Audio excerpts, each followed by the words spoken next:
Hey everyone, Michael Anthony here. Van Halen, Chickenfoot, Sammy in the Circle. But anyway, you're listening to the only podcast that is dedicated to breaking down the entire Van Halen catalog one track at a time. And the podcast will rock. Ow! Hello, baby!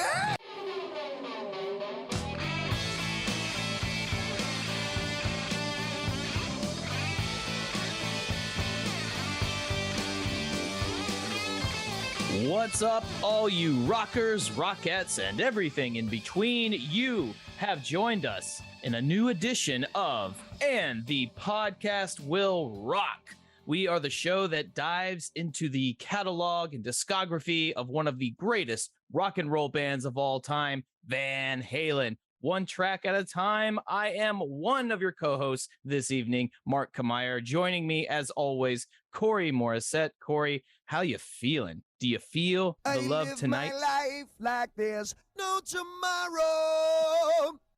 I came in too early, Mark, but that's the answer. I'm feeling great tonight. Man, coming off a high from last week, Greg Renoff and calling my shot and getting a classic track. How else can we follow that up? You know, I really feel bad for the guys who maybe have to come in and be the next guests after Greg Renoff. That's a tough act to follow. I mean, it's such a high bar, and I don't envy our next guests. And so it's a good thing that for tonight, it's just going to be, oh, wait, no, it's not just you and I, Corey. We are joined by guests tonight. So no pressure to our guests. But fortunately for them, they're very good under pressure because they are returning guests. They are returning guests. You have heard them before. You know them from the Sean Geek and Fast Fret podcast. It is Todd and Sean McGinty. Hello, boys. Welcome back to the show. Welcome. There's that voice we've been missing. But, you know, we were sitting here thinking, I had a guest lined up, and he kind of went radio silent. He's kind of a famous guy, had a lot on his plate. So I thought, well, who could we get in to pinch hit? And I thought, you know, next week we're getting the first place and third place finishers in our favorite guest poll. Why not ask the boys who finished second if they'd be willing to come on and spin the wheel during All-Star August? And I can't think of a better way to continue All-Star August than with the McGinty brothers, Sean and Todd. How you doing tonight? Let's start with Todd. How's it going? Good. Thanks for having us back. Oh, it's my pleasure. I've been catching up on your show. And really appreciate a couple of shows ago, you got Sean especially gave us some really nice shout outs. So we thought we would return the favor here and talk a little bit about the Sean Geek and Fast Fret podcast, because you guys have been knocking it out of the park here lately. Sean, maybe before I get into that, how are things in your neck of the woods? Well, okay, I guess. I had an incident on the way to the podcast here today. I was biking. I dropped my car off to get serviced, and it's one of these places. It's a mom and pop sort of place. So, you know, you drop the car off and then you have to find your own way home. So I dropped it off yesterday and I was going to pick it up today. And I got my little 10 speed to go pick it up. And I don't know, it's a decent trek. And I popped the tire on the way back to go get the car. And the thunder clouds, you could see the thunder clouds coming in. And I'm like, oh shit. But I made it in time. It was good. No injuries, a bent rim. But other than that, I think I'm okay. Man, you've been going through it lately. I tell you. And on the latest episode, I don't want to give away everything, but you guys, Sean, you told a pretty interesting story about kind of losing your family in West Edmonton Mall, and being a father myself and being in that mall. I was feeling the stress along with you. Like, I hope he finds his wife soon. Oh, it was terrifying. Like, what do? I don't know. Yeah, it was pure panic. It's a Go great find mall security and you ask for their help. You plead with them. Go like, please, security people, find my family. Can you find the 3 best looking people in this mall, please? Exactly. Yeah, my family was hanging out with them. Just find the 3 best looking people. And They don't have those things like Mall Cop where you just jump on it and you can just kind of take off. in America, they do, right, Mark? Yeah. Oh, yeah. There's whether they should have them or not. The segways are all over the place. They don't have those up north. Well, they had these little like animals you could ride on and drive around. Yes. We have those too. Zoomies. Yeah. Yeah, or Yeah, Zoomie yeah. Riders. I know Yeah, Todd yeah. was struggling. You guys were struggling for the name. I'm pretty sure it was like Zoomies or Zoomie Riders. 'cause- Yeah, I almost rented one of those so I could, but it was like, I don't know, it was $1 a minute. I was like, Myself and my noble steed will find my family on our My, own. my Away. family's not that important. I'm not paying $1 a minute. Are you crazy? Sean hops on a zebra and just zooming around. the stupid thing, I was looking at comic books. It's like I look at comic books and I lose track of time. That I feel you. I feel that really hard. Yep. Now I wanted to bring something up before we get into our show. Sorry, Todd, I didn't mean to cut you off there. Did you have something you wanted to add there? No, I was just going to say he was going to find a zebra and ride along like was it Night at the Zoo or Night at the Museum? Oh, that's the museum, man. No, the museum, Galloping there down you the go. hallways. Night at the Edmonton Mall. Which is a massive mall. I've been there. It's huge. So it's Yeah, kind of it's- like the Mall of America in Minneapolis, Mark, for you Americans out there. But the main crux of the latest show I know was you guys were doing favorite covers. And Todd didn't quite get the assignment. He kind of got a little confused. I'm not good with homework. I'm not good with homework. I've said that before. I wanted to find out what the hell happened. Did you think it was originals that were covered by other people, or what was the disconnect there? Well, I didn't know that. I thought it was the originals, but it wasn't copies of the originals, like the original artist. Yeah, it wasn't. I don't know. It didn't compute for some reason. I had a brain fart. So, Well, you know what? To show you how dumb I am, I also missed the assignment, but in a different way. I heard favorite covers, and I thought it was album covers. I'm like, ooh, what would I pick? I'd probably pick Eliminator from ZZ Top. That'd be a good episode, though. there we go. I could have showed up with that. That's how old I am. I'm thinking vinyl records and cover art, but no, it's actually music covers. So I just wanted to figure out just what the heck happened there. The Patreon picture for that episode was bed sheets, like bed sheet covers. There you go. That's what we used just to Bed confuse sheet people. covers. Our titles for our episodes are always confusing as hell, and people are like, "What the fuck are they talking about this week?" I just better listen then, I guess. There you go. Yeah, good strategy. See, being in a Best- band, you're playing covers. What do you do? What are you Yeah. playing? You're playing their music, right? So, what covers do you play? Well, we play this one, but I didn't realize it was other people that I was supposed to figure out. But luckily, there was I think 3 or 4 songs out of those were actually covered by other people that I was actually able to kind of pull that out of my hat. Yeah, I think there was only one that hadn't been covered because like, oh, and who covered that one, Todd? Yeah, I don't know. Mike Massey. Mike must have covered everything. And it was like, who's that? Yeah. But Did you guys listen to that Mike Massey at all? Can't say I have. No. Holy shit, is he good? He's really good. He's amazing. I don't think so. The name doesn't ring a bell. He's not a big name guy. He does YouTube stuff and Oh, okay. got an amazing sound playing at like coffee shops and stuff. And it sounds like he's in a studio. Yeah, pizza place, and it just sounds like a whole production. Nice. We're going to Well check that then. out. Yeah.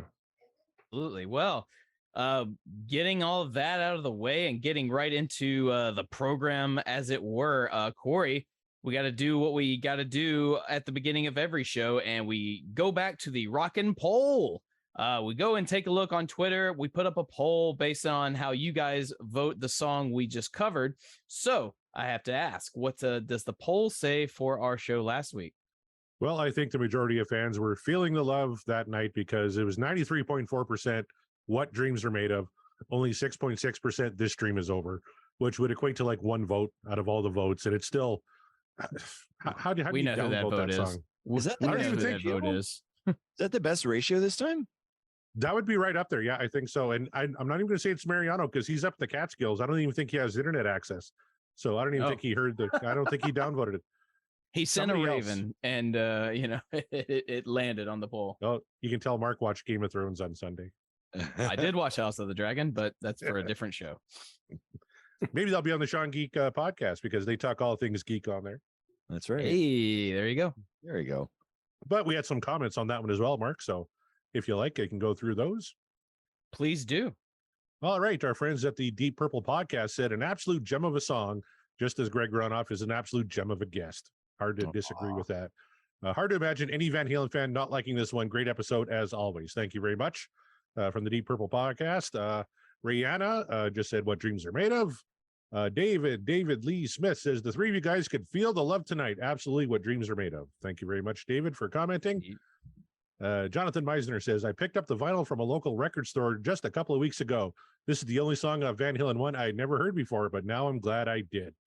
Well, that's awesome. If you're picking up vinyl, Van Halen 1, I think is an absolute must. That's one of the best, certainly one of the best debut albums of all time. So Scott Everett says, a song I overlooked for years. Then they started playing it in later tours, and I found out exactly what I was missing. Great song, end to end. Thank you for that, Scott.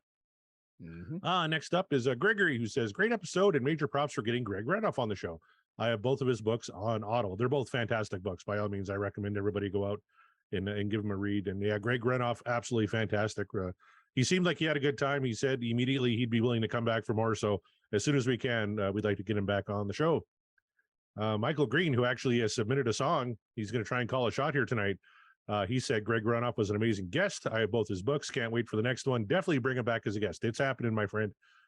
Sooner rather than later. Yep. Good friend Tom says, to whomever downvoted, who hurt you? And I agree. I agree. I gotta agree, because I mean, how? I just don't understand. Are you just, whoever you are out there, are you just trying to be a contrarian? Because why? We already have one. We don't need to. Yeah, we don't need another. Oh, our good buddies from the Sean Geek and Fast Fred podcast said the only problem with this episode was that it stopped. As Spot of Thunder would say, good, real good. Thank you very much for that, Sean. I know that was probably you that tweeted that. Oh, yeah. Much appreciated. Michael Green again says the intro brings me back to why I fell in love with Van Halen in my teens. There's only one David Lee Roth. No one that can sing these songs like David. Sorry, Sammy. This song is exactly why I love the debut. Great intro, lyrics, harmonies, guitar tone, and rhythm section. Agree to disagree, but whatever. Airhead said, happy to extend my streak to 40 What Dreams Are Made Of. Yes, really. Okay, look at the songs we covered, Mark. That means he voted yes to How Many Say I? Like, everything off Van Halen 3 that you hated. Wow. We got to get him on the show and find out what the hell. Really? 40? Oh, we need to pick that brain. We may not like the answer, but it just seems necessary at this point. Yeah. He goes on to say, great deep track from the debut album, perfect harmonies, and love the ending with just the vocals. And Dave taking the bass line on tonight. There you go. Thumbs up from Airhead. Jonathan, I'm just going to say Airhead 3 did have some Korean barbecue pork rice bowl last week. So I'm just letting you know he's got a really good live acting Twitter feed here. I'm getting hungry. Yeah. Wow. Jonathan P. Todd says, what a party song. Makes me long for late 70s and early 80s. Well, I wasn't around in the late 70s, or if I was 2 years old. And I know Mark's much younger than me. How about you, the McGinnity boys? You guys you don't remember the late 70s, do you? I remember it very well. Yeah. Yeah. Am I the oldest one here? I guess I am the oldest one here. I don't know. You might be 54. If you're in the 50s, you're older than me, my friend. So there you go. Yeah, I'm in my 50s too. So. Oh wow, you look so young. I try. And finally, we have Greg Zito, who says, "Yeah, Sean, you just look like shit. Todd looks great." Greg Zito says, what dreams are made of for both song and episode. Loved all the stories and observations from Greg Renoff. Bring him back soon. Mark and Corey delivered as always. Well, of course. Thank you very much for that, Greg. And those are the comments. All right. Well, thank you all for participating. Thank you for voting in, and to the one person, you know who you are. We don't know who you are, and just stay anonymous. That would be for the best, I think. But hey, it's all subjective. We sometimes certain songs hit us a certain way. We have often said not all of Van Halen's catalog are winners, as evident if you've listened to this show at all. I have downvoted so many so far. Funny enough, most of them come from this one album in particular, but enough of that. Corey, let's it's time to really put the power to test here. I always ask, and I'll ask the guests as well, what song or album in particular you want to manifest tonight. Let's see. Sean, Todd, since you guys are the guests today, and I think, Sean, you even said specifically, you know exactly what you want to manifest for this show. So please enlighten us. What would you like the wheel to bequeath us? After the last episode, at the end of the song, instantly in my head, I heard the song that followed. And that's why I said I wanted it to keep going. So I'm going for Little Dreamer off Van Halen 1. That's what I want to hear. Nice. All right. Wouldn't be mad about that. More Van Halen 1. Todd, do you feel the same way, or do you have something else in mind? I've got something else in mind. I'm the One. Oh, Also a great one. yeah. 2 from Van Halen 1. 2 from Van Halen 1. Yeah, so no complaints. Corey, are you gonna keep the theme going, or are you gonna be a contrarian? I'm going to be a contrarian because actually one of our the fellows I mentioned in the comments there, Michael Green, he kind of said he wanted to call his shot or put it up to the fans. So I asked him. I said, "We're recording in about 40 minutes. What do you want the wheel to spin tonight?" And he said, "Pound Cake."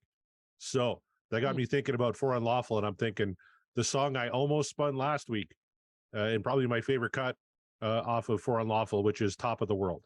So if we spun Pound Cake for Michael or Top of the World for me, I'd be very happy.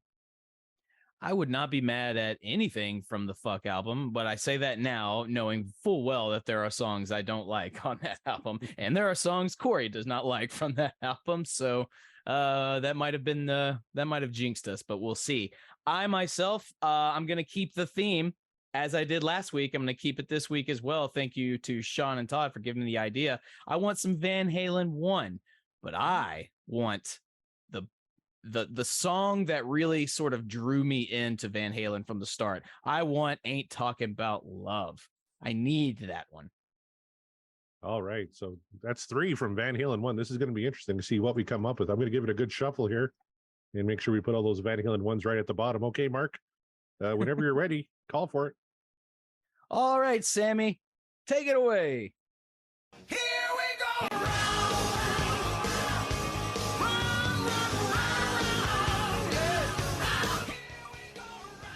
Oh, I'll tell you what, it's a For Unlawful song, but it's not one we pick. Man on a mission. And there's the jinx. That's my daughter's favorite Van Halen song. Oh, really? My 6-year-old. That's her favorite Van Halen song. No idea why. Wow. Yeah. But if she would have called a song, that would have been it. Well, there you go. She called her shot. That's great. Yeah. You should get to the bottom of that. Like, find out the context as to why. Maybe she just likes the way it sounds. Maybe she is just so overwhelmed by the awesomeness of Sammy Hagar's vocals. I mean, I get it. I think it's more like, I like the guitar. It's almost as good as Uncle Todd. If only Eddie Van Halen could aspire to Uncle Todd levels. Oh, wow. All right. Todd, have you heard a lot of this album here? Yeah. I mean, I've heard them all, but you know what? Just like anything else, when it comes to an actual name of a song, sometimes it doesn't really jump out at me. Just by listening to the music, I don't really pay attention to the words as much, let alone sometimes the song titles. So as soon as you play about 2 seconds of this song, it'll come to me. But at the moment, I just can't remember what this one here sounds like. Todd, you got recollections of this tour? Because we saw them on this tour. Oh, yeah. I saw the tour. It's when he comes out with this battery-operated drill when he starts up the first song. Yep. Yeah. Yeah, it's all got the stripes and everything. It's pretty cool. Now, this is a song they only did once in concert in 1992 at Cabo Wabo in San Lucas, Mexico. So they wouldn't have played it that night that you guys saw them. No, they definitely didn't. No. I think they did about 4 or 5 tracks from there, though, from that album. They did a lot on that tour from this album. Yeah. Yep. If you pick up Live Right Here, Right Now, I think there's like 5 or 6 from For Unlawful on there. Yeah, all the way up to The Dream Is Over. 1, 2, 3, 4, 5, 6, 7 were kind of mainstays in the set for that tour. So that's impressive. Yeah. They were a fan of this album. Mark, what are your recollections of For Unlawful Carnal Knowledge? This is the first album that I recall actively sitting down and listening to from start to finish. Every other album I had listened to was either select songs, or I just wasn't aware that somebody was spinning a particular Van Halen record. I was just, letting it pass me by. But For Unlawful is the first one that I remember sitting down, like putting the CD in the player and going like, okay, let's listen to some Van Halen, and away we went. So this one, however, not exactly in my top tier as far as how much I enjoyed it, but I remember Man on a Mission. But it's been a long time. I have not revisited it in quite some time, so it'll be interesting to kind of listen to it from a fresh perspective, as we do on this show. That's right. So if you guys are ready, we're going to spin a little Man on a Mission, the B-side from Right Now, released February 1992. The album came out June 17th, 1991. Here we go.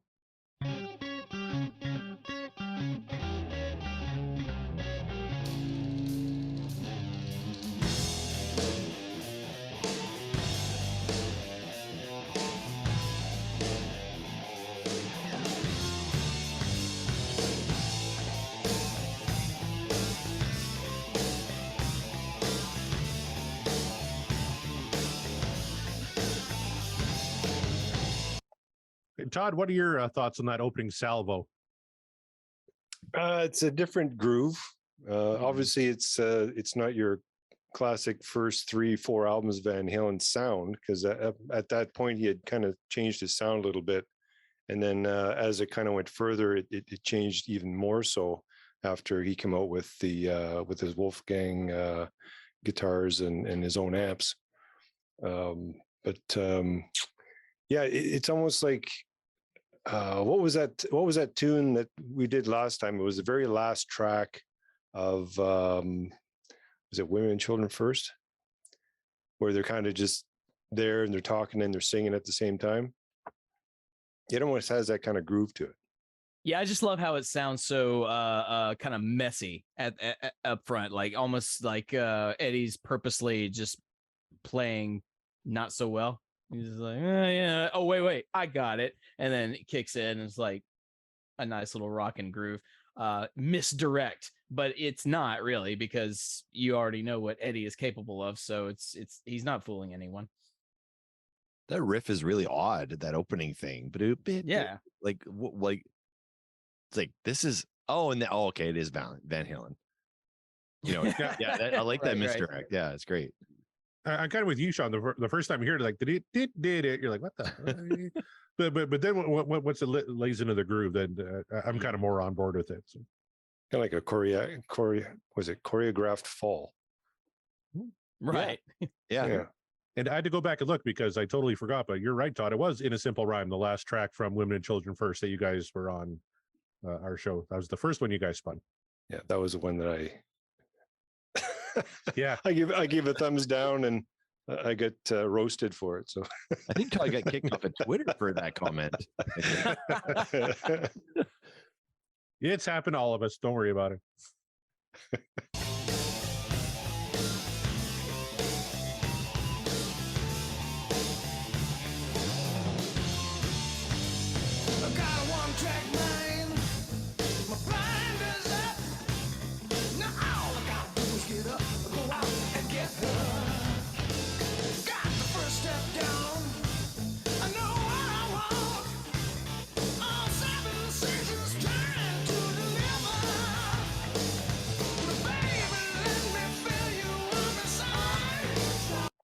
All right, Mark, he's not really being vague with the lyrics here, is he?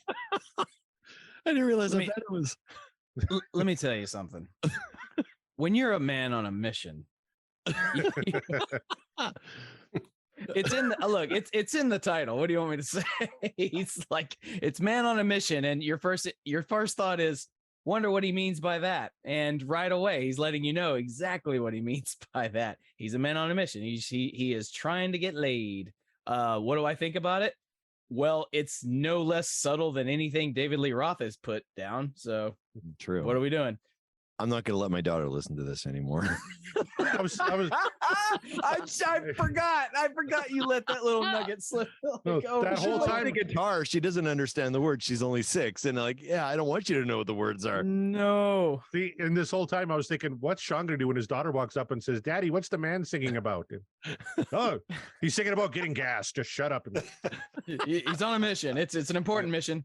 He's picking up KFC. That's all it is. He wants to fill up on KFC. Yeah. That's it, and that's it. nothing else.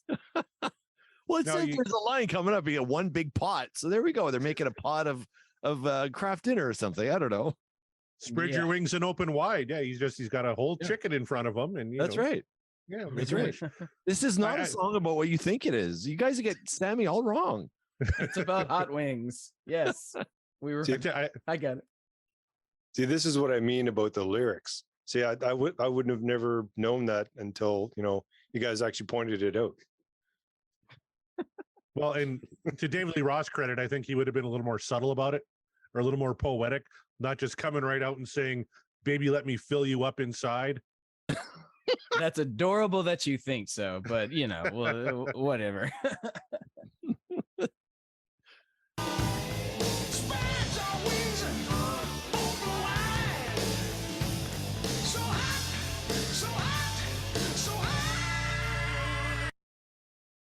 Hot wings. There you go. See? Yep. So See, hot. that's So so hot. where we're going. This is KFC, like hot Mark- wings. Yeah. Mark, get your mind out of the gutter. You're right. Sorry. Read the Sorry. lyrics, man. How could I have been so wrong?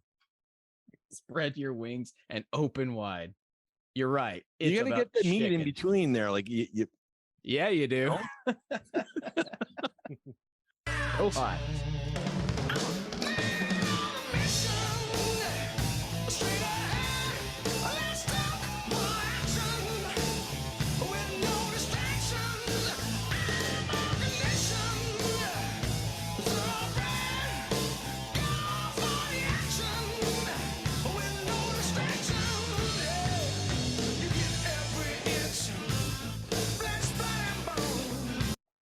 You get every What? inch play splat and is- bone. What's splat hell and is that? bone?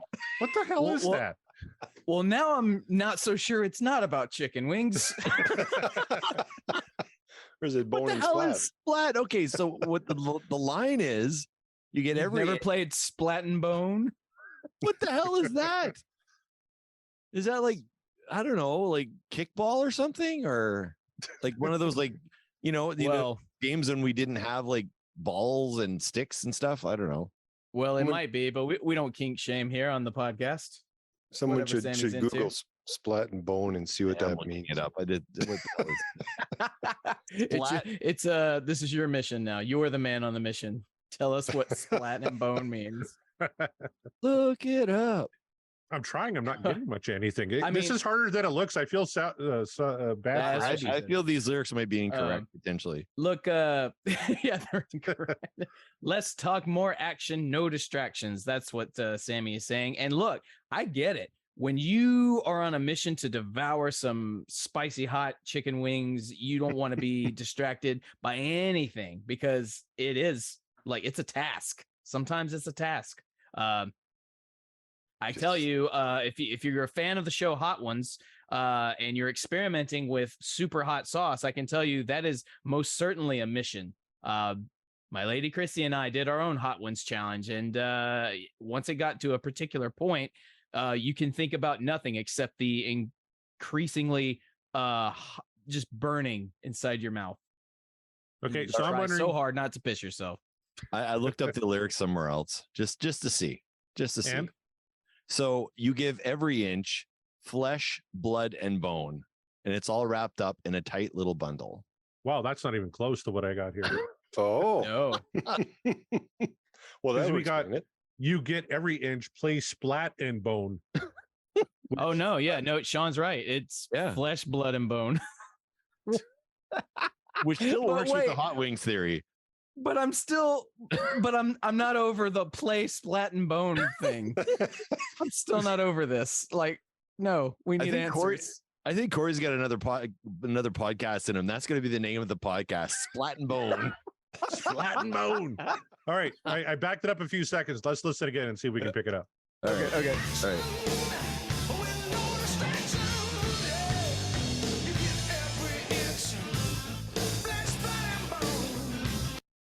It sounds like play Splat and Bone. Yeah, that's what it sounds like. It really does. But I mean, you can kind of hear him say flesh, blood, but it still kind of sounds like play Splat. It's the way his diction is for this. It's like a Gene Simmons like vocal line where he's like, Yeah, exactly. So did they use a Google Translator when they actually made this? I feel, yeah. Yeah, kind I of. think so.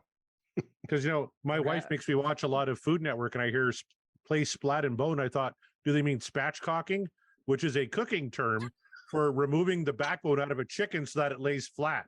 So maybe he just wants to spread his woman and lay her flat and spatchcock her. Sammy is a sick fuck. Like a chicken. Yeah, like a chicken. In Portuguese, we call that frango assado. So that's I think you're trying to do a translation there of the Portuguese chicken that they make. Well, I certainly hope not. But if so, we at the podcast do not kink shame, but we do draw a line. We draw the line at spatchcocking. Don't do that to your partner. Don't spatchcock chickens. Unless we're talking. I'm so confused now. Let's just hear more of the song. That's going to be a new food truck on the side. Come on down to Spatchcocks. We got flat chicken. Flat on their backs. That's how you like them. And flat your bone. And plat your bone. There you go. There's the tagline. Say it in your sexy voice, Todd. Play Splat and Bone. I'm soundbite. wet. We're keeping that. NSFW.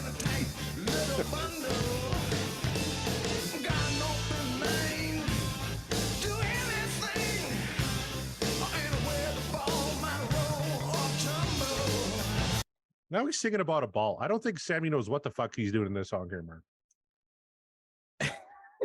Now he's bowling?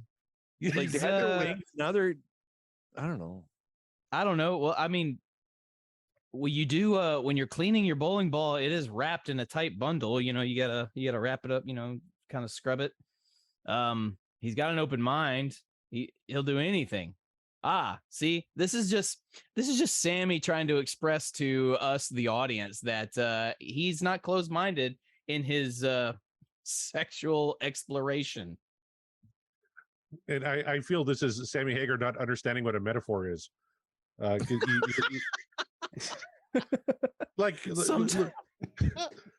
some of these lyrics are really fucking stupid. Look, he's not. What? There's a line. He's letting you know. I'm playing devil's advocate here, and I don't know why. Look, straight ahead. Less talk, more action. He's a man on a mission. He's telling you straight up, like, That's fine. I'm done with subtleties. He's like, I'm done with subtleties. Not doing it here. I got that, but then from after spatchcocking and playing with his bowling ball, he's gonna get it all in one big pot. For the record, he never says spatchcocking. That is not in the song. He never says it. Yes, I'm inferring that into the song, but now it's canon because I can just imagine him. You're just adding. Isn't there a flying? There must be a Flying Aaron song about spatchcocking. I'm sure. I'm sure of it. And if there's not, there's got to be, right? So let me get this straight. So at the beginning, he's trying to get it on, okay, and then when he's done, after it says so hot, then he kind of gets hungry, and then he tries to get this splat and bone, and then when he's done that, he decides to go bowling. Is that the gist of the song? Yeah, and then it's all going in one big pot for some reason. I think he's getting wings at the local the Bolorama. I think he's he's gonna the best wings. They've got the that's best right. wings. Why? What? We're overthinking this. Clearly, he's a fan of the very famous fast food chain Hooters. Two birds, one stone, so to speak. Yeah. Mm-hmm. Let's go with that. Yeah.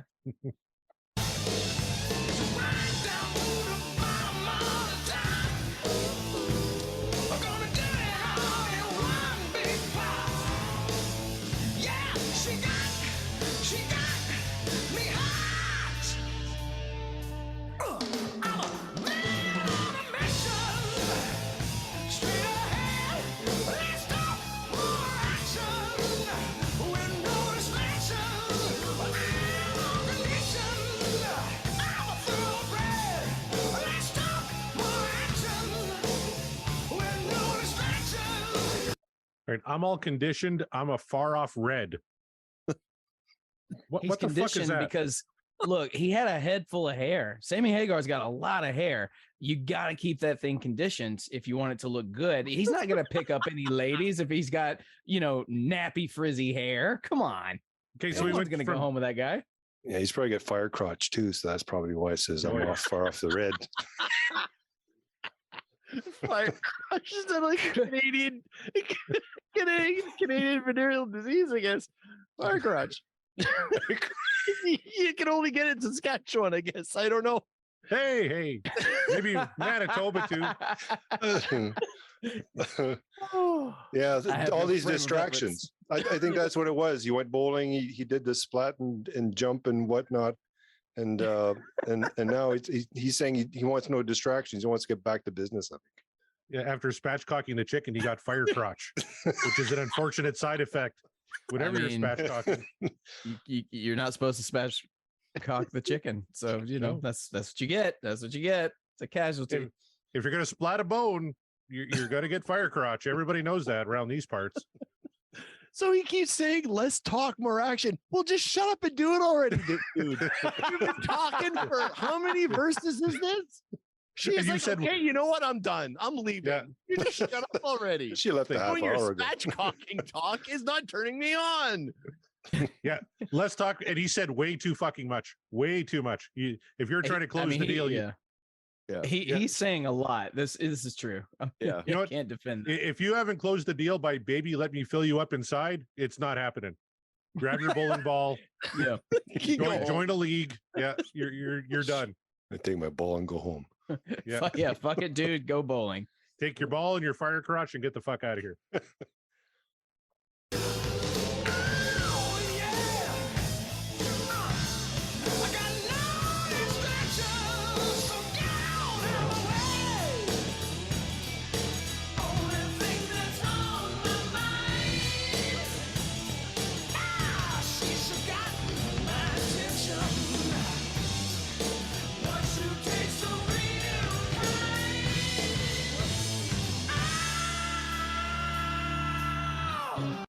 So the only thing that's on his mind, she's forgotten my attention. I mean, once you taste the real kind, oh, is it taste? What you takes the real kind? Yeah, what you take's the real kind. Yeah, I'm not sure what that means. And then on the alternate That's a one, limit. it's once you taste the real kind. it's taste. I don't know what the hell's happening on this particular lyric sheet that we're looking at here, but I've got another one that's a little bit more. Okay, these are properly not sexy lyrics. These are not sexy lyrics at all, right? Maybe Todd needs to read this and flip it on its ear and actually make it work. Because Todd can make it work. Yeah, Todd, you start on "You Get Every Inch" and do it in your sexy voice, and let's see if this works. You get every inch?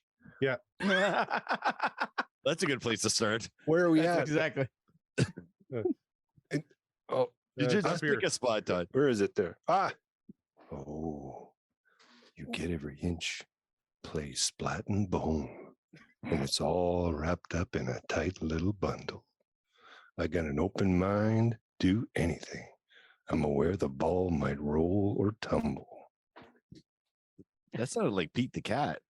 That sounded like a deprived Bob Ross. I tell you what, I'm semi-rigid, but I still don't know what the fuck he's talking about. I don't have my morning growl. No. Yeah. The audience couldn't handle that. Oh my! This song is just punching a hole in the theory that Mark has that Sammy writes tremendous lyrics.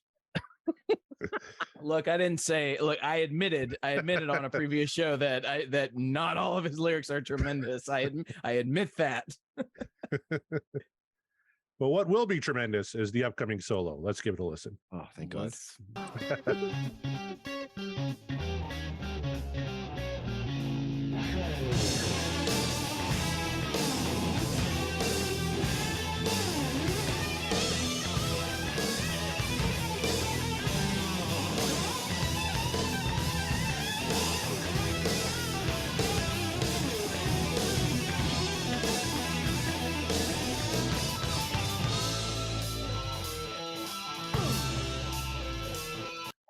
All right, let's start with Todd.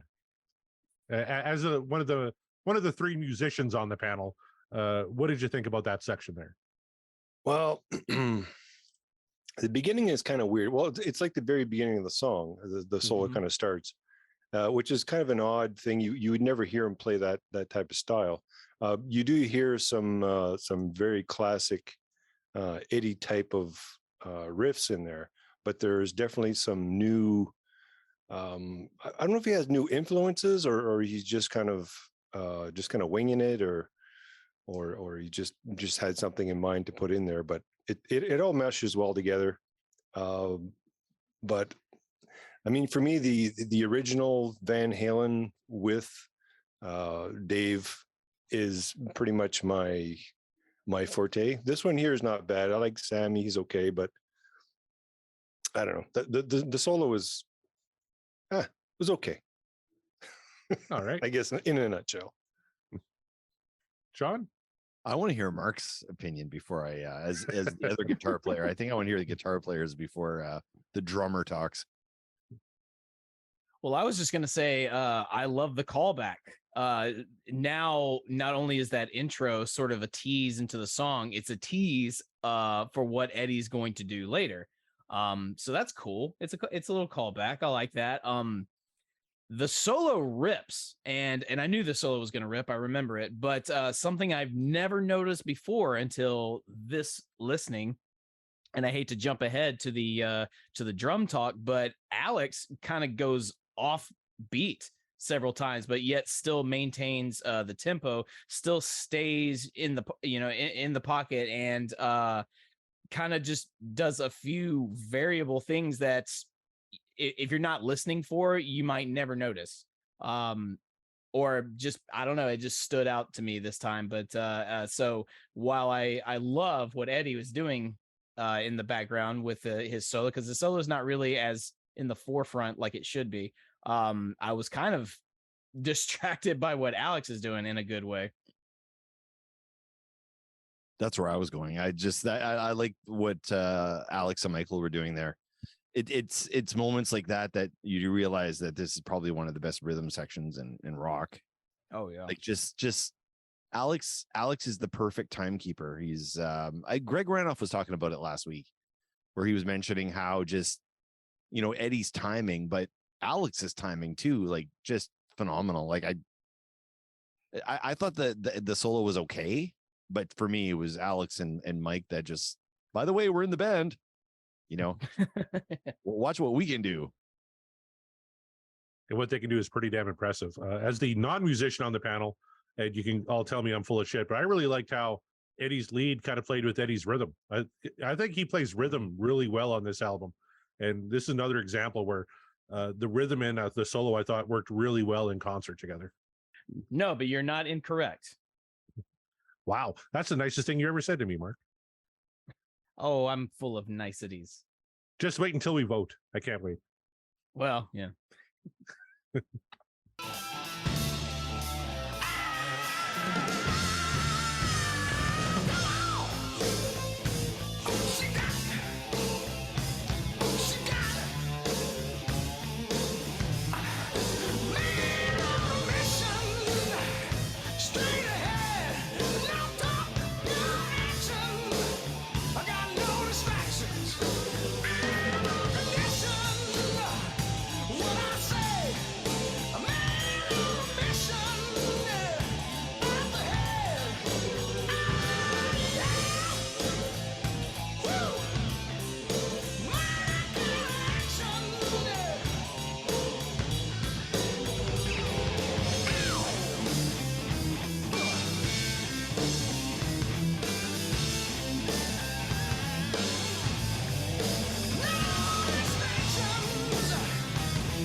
Sammy must have shot his wad in the first couple of verses because he added nothing there.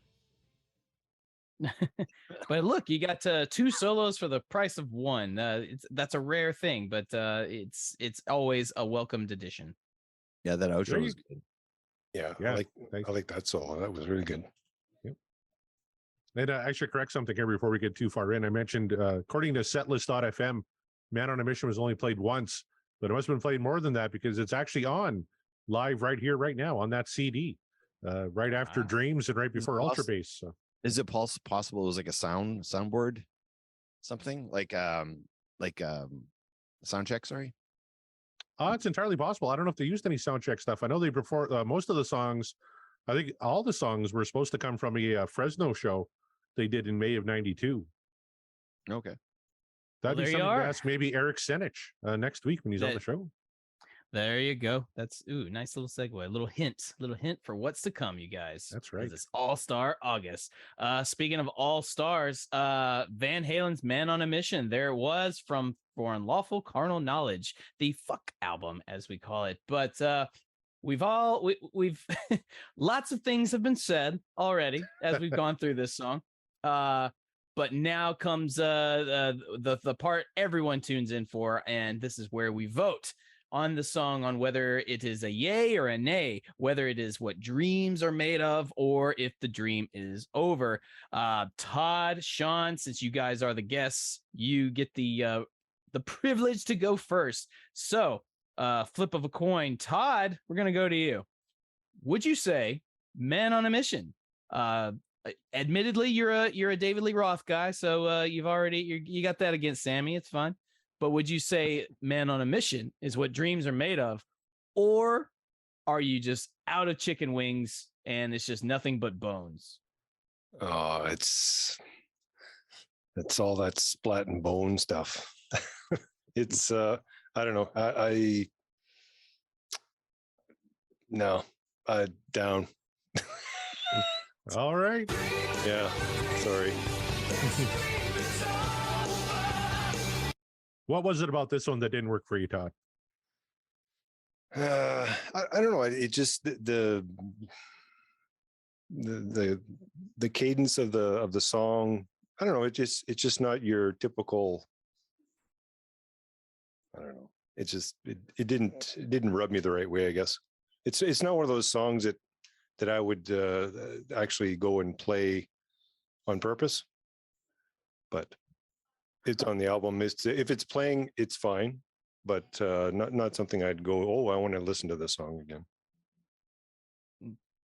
Not actively choosing it. Well, there's one downvote for Man on a Mission. Sean, do you dare be contrary to Todd, or was this the Cat's Meow, this chicken bone song?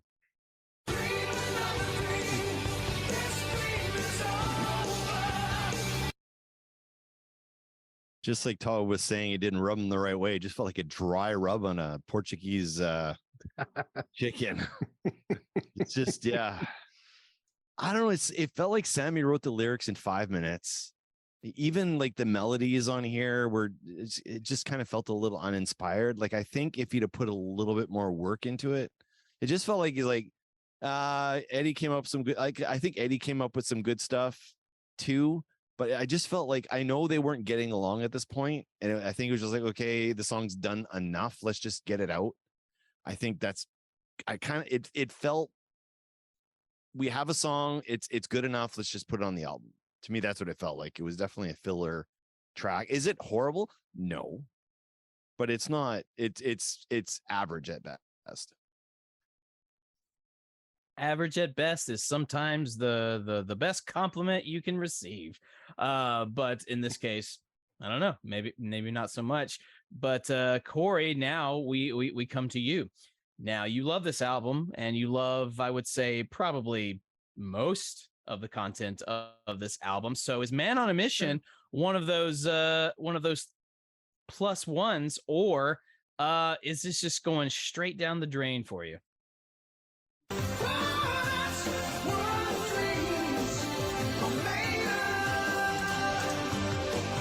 Man, it was really close. These lyrics are fucking stupid. This is the worst of Sammy Hagar when it comes to writing, right? But to me, the band saves it. I thought the band sounded phenomenal. Like I said, the solo section, I think I probably liked more out of anybody on the panel here. I really loved that section, and the extended outro as well. And Sammy's singing great. The lyrics are stupid. I'll give you that. And it's certainly not my favorite or top 5 on this album, but I just can't downvote it. I thought the band did enough to save it here for me. So in a very close vote, because we don't have a middle option, I'm giving it What Dreams Are Made Of. So, Mark and Meyer, we going to have a tie on our hands? Is it going to be 2-2, or are you going to side with the McGinnity brothers and downvote this one?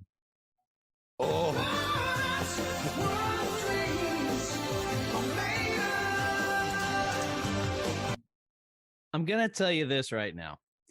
Not everything can be Pulitzer Prize winning material in terms of writing. All right. And even the greatest rock bands in the world sometimes have to really stretch for lyrical content. In the case of Van Halen, this would not be the first time they've talked about getting laid in their songs. Not at all. Need I mention David Lee Roth's catalog? I'm just 90% saying. of the catalog, yeah. Correct. Now, would I say that Sammy is going out of his way to be a poet in this? Well, I'm sure he thinks he is. It's not the most poetic of songs, but look, it's called Man on a Mission. He's giving it to you straight. And jokes aside, and feel however you want about the content of the lyrics of the song, Sammy's singing his ass off. Like, it just don't let the lyrics distract you from what he's doing vocally. He is all over the place in the best possible way. He is utilizing his range in a way that even in some of the biggest hits that he's been a part of, he doesn't do. But in this, he's high. He is getting high up there. And he is staying true to the melody. He is staying true to, the way the song is structured. Does he kind of get lost in himself and his lyrics and trying to, did he run out of ideas? Perhaps he did, or perhaps he just felt like, well, what more need be said? But much like Corey, I very much love Eddie's solo section, both of them. The outro is really, really good as well. As I mentioned earlier, though, I had never noticed what Alex was doing in that section in particular until this show. So that was equally impressive, and shout out to Michael as well. But all in all, this song just works for me. This is one of the For Unlawful songs that I just really, really dig. Did I know as a kid what he was talking about? No, but it didn't matter. The song is still a good rockin' feel good tune. And really, do you want anything else from a Van Halen track? Maybe you do, but maybe you don't. And for me, Man on a Mission is in fact what dreams are made of. We have a tie. This is the first time we've had a tie because we have a 4-person panel. So I can think of one way that we want to break the tie if everybody's up for it. Oh, no. What a segue. Here we go. All right.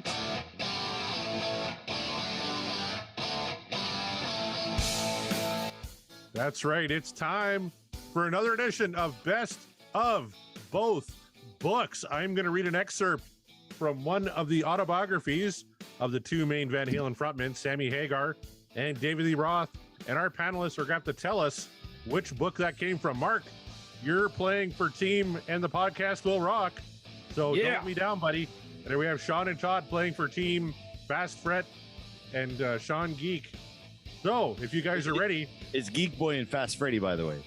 Sorry, I screwed that. Yeah. All right, if you boys are ready, we will start with our first excerpt here. All right, our first excerpt goes like this. There were a couple of girls named the Plastercasters who had a little bit of a twist to their game. The way they got backstage was to make plaster molds of guys' dicks. I think they had a collection of some 20 or 30 of them, including Hendrix's and Morrison's dick. Those gals must be in their 50s now, or somewhere near it. Gentlemen, which autobiography did that come from? Let's start with Todd. I'll say Diamond Dave. Diamond Dave. 1 vote for Diamond Dave. Crazy from the Heat. Sean. Dave. Also Dave. Mark. Well, normally I would say Gene Simmons because didn't Kiss just do like a whole song about the Plastercaster? They did, yep. But in this case, actually, I'm going to be the word of the day, contrarian. I'm going to say that's Sammy's. There you go. And already you're letting the team down. That's 1 for the Sean Geek podcast. That came from Crazy from the Heat. Diamond Dave. All right. Quote number 2. No problem. No problem. Say hello to Fluffy. Fuck you, Fluffy. No, you're going to upset Fluffy. I ain't saying hello to no stuffed bear. You know, now that I think about it, it's going to take a little longer to sew up that shirt that I was thinking. Hi, Fluffy. How you been? Which book did that come from? Mark, let's start with you. The sporadicness of what I just heard makes me think that that's another Diamond Dave. So, yeah, I'll say Diamond Dave. All right, 1 vote, Diamond Dave. Sean. That's toughy. I don't know. I'm gonna be contrarian because I want to win the game. I'm gonna go Sammy. Okay, You 1 win that vote, way. Dave. 1 vote, Sammy. Todd. I'm going to go Sammy. It doesn't That sound came like from- something Dave would say. You know what? It is something Dave would say. That came Oh, from Crazy from the Heat. Oh, All tied how up. do you not think? How do you not think that sounds like Dave? Just based on the phrasing of everything. just the incoherence. The only thing Corey left out was zoop bop zoobity bip. It was from a section from the book. He wanted something done from like the seamstress on tour, and she made him talk to her stuffed animal, and he took great offense to that. So, all right, our next He quote. talks to his dick. Like, why is he having a problem with it? with it, I know, right? But yeah, he had an issue with it apparently. All right, our next quote. I love Val, always have. Even after I left the band, he and I would sometimes call each other on our birthdays on New Year's Eve. It was our way of staying in touch even when things were bad. The brothers had accomplished very little since I left. Which book did that come from? Let's start with Sean on this one. That's easily Sammy. Easily with Sammy. confidence, I'm saying. Oh, wow. The brothers accomplished nothing since I left. You're saying Sammy Hagar. Okay. Mark. I also think that is Sammy. Okay. Todd. Yeah, I was going to say Sammy. You're all right. That came from Read by Sammy Hagar. Good job, gentlemen. Dave does not like Val. I don't think Dave. No. All right, I just got to find our next one here. Okay, here we go. Our next quote. Once I discovered rock and roll and pussy, I barely made it through high school. Which book did that come from? Todd. Diamond Dave. Quite Is that Arnold emphatically. Schwarzenegger or Diamond Dave? I don't know. Sean, are you saying Diamond Dave as well? Yeah, I think so. Okay, that's 2 votes for Diamond Dave. Mark? Nope, I'm saying Sammy.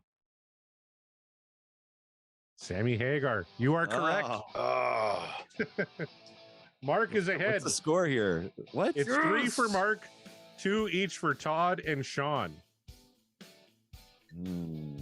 Oh man, what a comeback victory this is going to be. Is All this right, the our first time you're ahead in the poll? in this I game? think so. Well, I was ahead. I was ahead of Mariano at one point, and then he somehow came back. Yeah, and he beat came me. in from behind. Yeah, Right, yeah. like he always That's does. that sounds about right. Yep, sounds about right. Okay, our next quote. The Crazy Horse Saloon in Paris. It had been there since the war. Same owner. He selected all the girls based on their appearance, of course, and he was a fan of the athletic Swedish speed skater body. Whoa, can I get one in blue? Mark Kammeyer, which book did that come from? I feel like that's because there's a Crazy Horse Saloon in Nashville, or there was. I think it's just been recently shut down because we don't have enough time. So I'm gonna say that one is old Dave, Diamond Dave. Diamond Dave. Okay, Sean, That's Dave. Dave, Todd. Yeah, the wool reference would be Dave. Whoa! You're all correct. That came from Crazy from the Heat. So We're currently sitting at 4 for Mark, 3 for Todd, 3 for Sean. It's the first one to 5. So, Mark, you can win it with this one right here. And here's the quote. I stopped to buy $10 worth of Bunk Jamaican Reefer in Washington Square Park. I was walking with a girlfriend. We had just finished sushi lunch, and I said, Sugar, let's get a little dime's worth. We'll go up onto the roof and smoke a joint. We'll be romantic. Sean McGinnity, which book did that come from? Oh, that sounds familiar. I'm going Sammy. Okay. You're saying that came from Red by Sammy Hagar. Todd? I'm going to go Dave. Okay. That's one vote for Dave. Mark? Every instinct of me wants to say that that's probably Sammy, but wants to change it to Dave. Oh, because I feel like it could go either way. All right. It either makes or breaks me. I'm going to say that's Sammy. It broke you. That was Diamond Dave. No. Mark and Todd are now tied 4 apiece. No. Oh. Still in this. All right. I got to find a little tiebreaker one here. All right. Our final quote. This is for the win. Todd or Mark could win it here. If they both get it wrong and Sean gets it right, we'll have a 3-way tie for first. Gentlemen, here's your quote. Here's a song for all you tractor pulling motherfuckers. Sean, which book did that come from?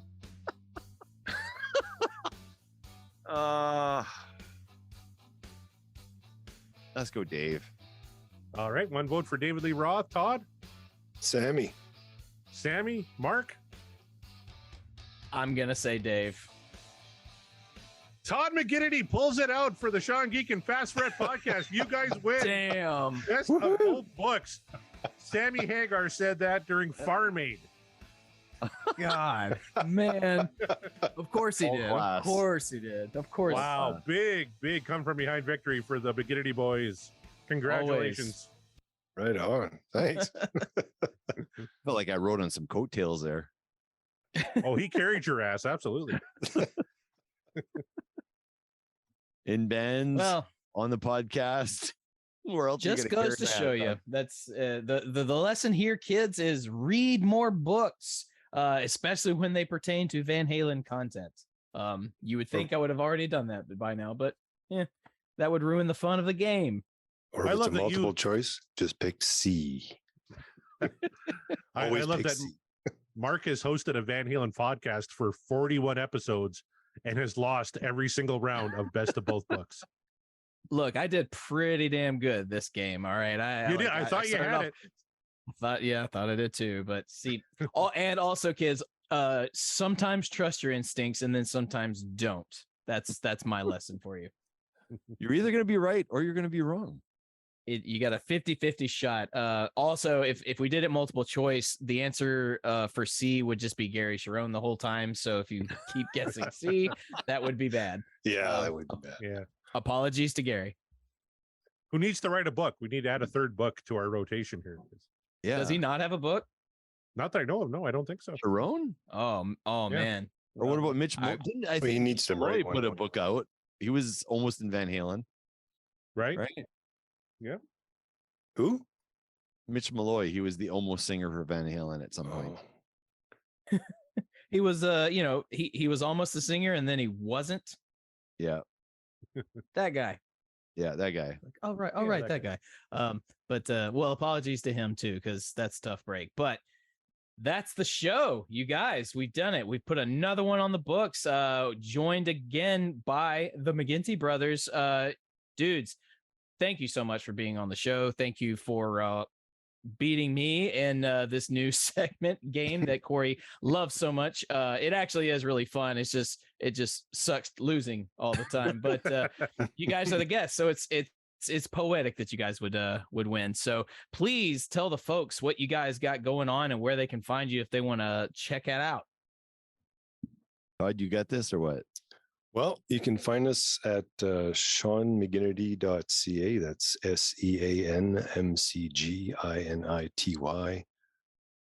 SeanMcGinnity.ca. And all our social medias, social medias are all at Sean Geek Podcast, everywhere, Reddit, even LinkedIn. If you want to, I don't know, be boring, we're everywhere. And really worth the listen, Resumes guys. ready for LinkedIn. There you go. I love your show, guys, and I'm so thankful that you reached out to us and we've been chatting back and forth. It's been an absolute blast having you on the show, and I've had a great time listening to your guys' show. I'm glad Todd is back. I commented to Sean, like, I can't believe you carry a show by yourself whenever Todd's not available and do it so flawlessly. But really, when you and Todd are together, it's magic. It's podcast magic. So thank you very much for doing your show and for coming on ours. I really appreciate it. Yeah, no, Thank you very much. Anytime. This is always a blast. Had a great time. My cheeks are sore from laughing. We bring the yucks and the rock and roll. We can tease. You guys are coming on our show in September. Yes, I can't wait. I don't know if we want to spoil what it's about yet, but can we please? Can we? Yeah, I want to spoil it. Does Mark know? I'm too excited. Does I think Mark so. know? We talked about it a little bit there. We do, but Corey's really excited to spoil it. So go ahead, Corey. We're going to introduce our friend Mark to a little Canadian music because I'm a proud Canadian. So are Todd and Sean. Oh, hell and yeah. Canada has a very rich musical history to the point where even when we were kind of talking about what bands and what songs we wanted to introduce to Mark, we all had differing ways to go. So there's a treasure trove of music that we can introduce to one Mark Kameyer. And I asked Mark, do you know a lot about Canadian music? And turns out you don't really know that much, do you? My go-to karaoke song is always Limelight by Rush. Oh, nice. Well, that's a good one. Yeah. I love Protest the Hero. There was this death metal band called Ion Dissonance that was from Toronto. I don't think they're a band anymore, but during my Scenester days, they were pretty hip. And who doesn't like Alanis Morissette? Yeah. I think she's great, but I'm related great to her, so yeah, I should say that. Yeah. And she There played you God, and she played God in Dogma. Like, it doesn't get That's right. higher than that, right? And she blew Dave Coulier in a theater. Allegedly. Okay, you just raised her up, and now you just took her down. Had to take her Cut back down it to earth a little out. bit. Yeah. Oh my God! Yeah, edit her out. Is this for the documentary? Sorry. No, but it's true though. My knowledge on Canadian bands and a lot of Canadian music is limited. That's admittedly. So I'm always interested in expanding my musical vocabulary, as it were, and my knowledge regionally. So I'm looking forward to that show. So post episode, I'm going to send you a link to the Spotify playlist put Awesome. on by one of Eric's guests. He wrote a book called This Heart's on Fire, which talked about the Canadian breakthrough years, the 90s, 2000s, I think it was, where Canadian music was just dominating American charts. And he created a playlist off of every band he mentioned in his book. And the book is phenomenal. It's really, really good. Yeah, a lot of good stuff. There's a good chance I probably know a lot of the bands. I just am not aware that they are Canadian. Very true. Very true. So that'll be fun. That'll be a fun discovery. Yeah, I think you'd be surprised. I know Sean's got some great suggestions. I got a few too. Hopefully they'll let me fit in here as well. But there's one especially I think you're gonna love. I'll play a little snippet of it here for you, Mark. You do that so fast. I'm a professional. Oh. We'll just sit over here like while you're singing, eh? Okay. Okay. All right. Thanks, guys. Okay. Good luck, eh? Good Okay. luck. Okay. This is where the DJ talks. Don't say anything. Okay. Canadian music at its finest. Oh, beauty, go. Okay. Good day and welcome to our single. I'm Bob McKenzie, and this is my brother Doug. How's it going, eh? Beauty, eh? Yeah, I like that. Okay. Okay, everyone, this record was my idea. Get out. It was. You're lying. Pete Hosted here just sort of rid on my coattails. Why are you doing this? It was our idea together, eh? Yeah, okay. Okay. We I gotta wait for the singing to kick say in. that, but take off.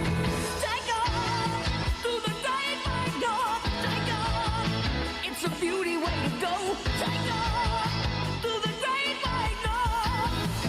So expect a lot of music like that, Mark. So basically, what was that? Like Canada's Flight of the Conchords? Because that's what that sounded like. You're probably too young to remember a duo by the name of Bob and Doug McKenzie. They were very big in the 80s. I mean, they sound familiar. And here I thought you were going to play me some legendary Corey Hart. Oh, that's coming, my friend. But no, I'll tell you quickly the story of Bob and Doug McKenzie. So there was a sketch show in Canada called SCTV that featured John Candy, Martin Short, Rick Moranis, Eugene Levy, guys like that.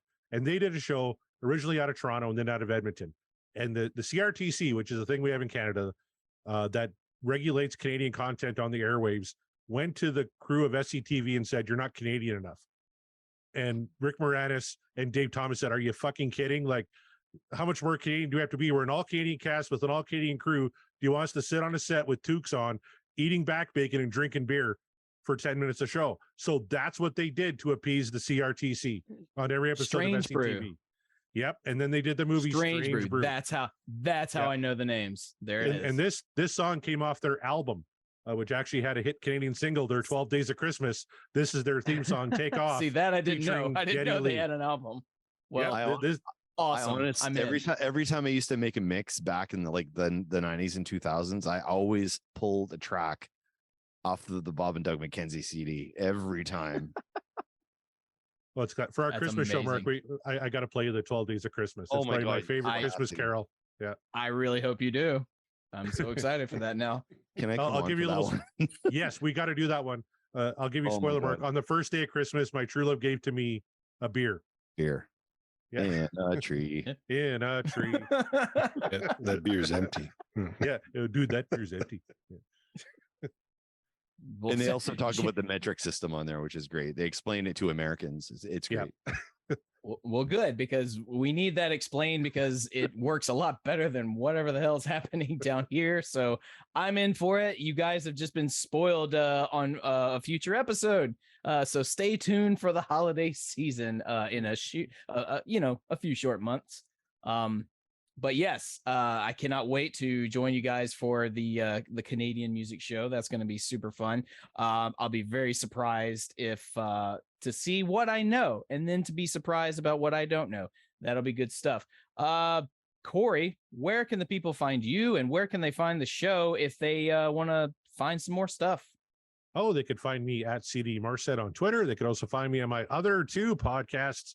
Backtracks Aerosmith Revisited, where we're breaking down the Aerosmith catalog, and Backtracks Theme Music, where we're talking everything music in movies. And they can find the show at Podcast Will Rock on Twitter and www.podcastwillrock.com. Catch up on older episodes, get yourself some merch. You can do all that www.podcastwillrock.com. Right on. And you can find me at Mark the Bat on Twitter and Instagram. Go ahead and tell me how much I suck at the best of both books game, because I love to hear it.